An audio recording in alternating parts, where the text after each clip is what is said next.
భాషలోన తీయందనం నా బాటలోన పచ్చందనం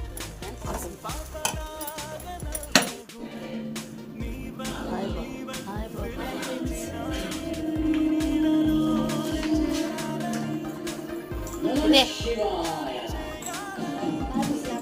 వాళ్ళకి కొంచెం చెప్తానా బజ్జీ ఉల్లగడ్డ బజ్జీ చేస్తాను ఫ్రెండ్స్ వేడిగా ఇది శనగపిండి ఫ్రెండ్స్ ఉప్పు ఫ్రెండ్స్ కొంచెం పసుపు ఫ్రెండ్స్ కొంచెం గరం మసాలా ఫ్రెండ్స్ కొంచెం కారం ఫ్రెండ్స్ అందుకని కొంచెం ఇంగు ఫ్రెండ్స్ చూడండి ఫ్రెండ్స్ కొంచెం వాటర్ వేసి కలుపుకుంటున్నాం ఫ్రెండ్స్ చూడండి ఫ్రెండ్స్ ఉల్లగడ్డ బజ్జీలు చేస్తున్నాను ఫ్రెండ్స్ చిన్న బాబు నేను తింటా ఉంటాను ఫ్రెండ్స్ కూర్చొని వేసుకుంటా ఉంటాను ఫ్రెండ్స్ వేడివేడిగా బజ్జీలు హాయ్ ఫ్రెండ్స్